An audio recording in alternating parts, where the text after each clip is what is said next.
Good morning, all. Miracle Rising. I feel like I'm on the verge of maybe getting sick. I hope not. Been taking my meds, taking my vitamins, trying to get ahead of it. For the most part, I stay pretty healthy. I do smoke, which is not great.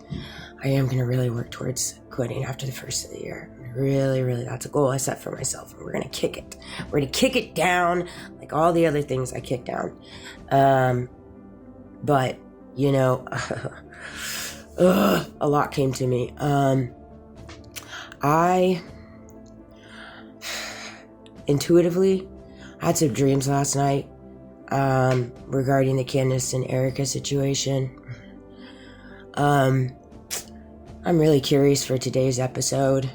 You know, you often see right now the tides turn very quickly for people, and you can tell when a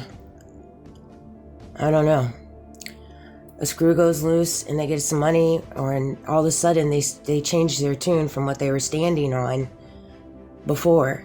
You know what I mean? And I hope and pray that is not the case with her, and I hope and pray that it was a good meeting between the two, and there is justice that will prevail, because nothing they're telling us is true. Nothing. If you look at it, and if you don't watch Byron Coleman, you got to go watch him. He's uncovering a new theory, and it's extremely compelling, honestly. It's really compelling, and if it does come to truth, it says a lot about those people surrounding him. To bring that to his demise and die like that, in that type of tragedy. I mean, but any way of passing, but... electrocution, my gosh, you should watch it. I'm not going to talk too much about it, but the dollar and everyone needing to work. It's so funny how many content creators I see piggyback off things I say. It's so ridiculous. Whatever, do you boo-boos. I know the meaning of a dollar. I know everyone needs to work, and I'm here for it. I enjoy working, all right? I'm not one of those, I am a tree hugger, but you need money to live. You need money to pay your bills. I'm not one of those spiritual people, free moving people where it's like, I'm just not going to work and I'm going to fly by the seat of my pants. I've never been one of those people. I know there are people in the spiritual community and the world around us that do that, and that's fine. That's their perspective. I don't carry that perspective. But I also know that there is no reason for people to beat the pavement to reach some said wealth and abundance that is not available to them. All right. And if it is available to them, what do they have to let go to achieve it? What kind of morals, values, dignity, integrity do they have to let go in their career field? They need to ask themselves that. If you don't have to let anything go, by all means, move forward, trudge forward. But if you do, you need to ask yourself, how's that going to look for you in 5-10 years when you're covering things up that you do? Just ask those people right now that are covering things up. They're not feeling great about it. And you don't want to put yourself in that situation, and it will end up being that way. I mean, it's literally going to be a spiral, a spin all the time. All I'm saying is that people in whatever business you work at, whatever industry you work at, wherever craft you carry, stand up for yourself, advocate for yourself. Don't allow yourself to get stepped on. Don't allow yourself to get mocked. Don't allow yourself to be a scapegoat. Don't allow yourself to be a doormat. Don't do those things. Don't. There's no reason, nowhere in a job description in this day and age where you have to be that to get your paycheck. And so many people right now have to. I know it. As well as I sit here and say it, so many have to. And I'm telling you, you don't have to. And if you have to, you need to ask yourself, what kind of company are you working for? I had to ask myself that too. And it was hard. It was hard walking away and completely transforming my life and knowing what was going to happen as I walked away. All the stones and all the swords in my back that were going to be thrown. I knew it. Not to the extent of the physical attacks and everything the government has done. I didn't know it was going to go that deep. I didn't know it was going to go that deep. I knew they had power, but I didn't know they had that kind of power. That's how much I knew about the people I worked for, I'll tell you that. I didn't know very much, very little actually. That's how they were. False facades, fake mask. Needing someone versus wanting someone. You know, my ex, I used to need him, you know, and want him at the same time, you know, and now it's like, I don't need you. I wouldn't mind if you've healed and walked through the different things in your life that I know you need to. Of course I want that. We've had an unsaid connection.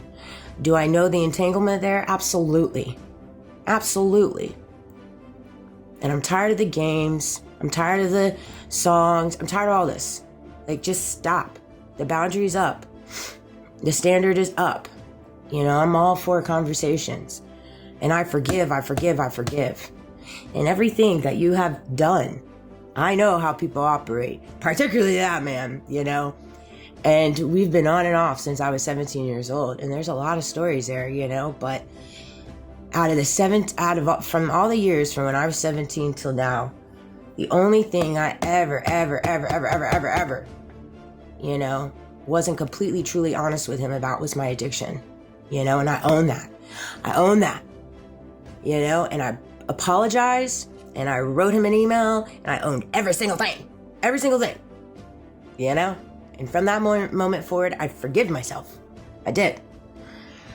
But man, I can just hear those man's words, because he gets brutal.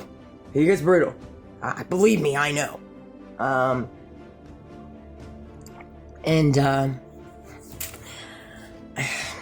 I just hope and pray that everyone entangled in this finds their way. I really do. And just quits with a madness. You know, just quits. Because here's why. I'm going to tell you why. You know, and think by the grace of God, all your crap that y'all have done did not work. Trying to destabilize a mother through emotional and psychological warfare is a direct attack on the child as well, because the mom is the foundation from which the child builds their emotional self-concept. And not only that, like, the mother is the source of nurturing. So if the mom is destabilized to where it's like she can no longer show up for herself emotionally, if the psychological warfare and the emotional warfare is successful and she ends up just having a broken spirit, then that means that mother can no longer mother and show up in the way that child needs her to, which harms the child. Exactly. And it is crazy to me that we have people literally in institutions, in agencies, in associations with the government, in associations with law enforcement that use these tactics to destroy individuals that have children. And I'm talking about mothers and fathers. And again, people don't have to believe me. That's fine. But I'm telling you, as well as I'm telling you, they have been doing this to me for years. 4 years. Thankfully, by the grace of God, this last year, I have definitely gone in, done some healing, and done some work, taken my power back, and that's why they're on the swivel sticks. Their heads on the swivel sticks, because they just don't know what happened. But shame on you for creating said operation on anyone, and then facilitating it anywhere in this world. Shame on you. That's something you're gonna have to carry on your conscience. Everybody involved in it. Every single body. I hope everybody has a blessed day. Happy Tuesday. It is the 16th. I love you guys. Thank you for all the love and support.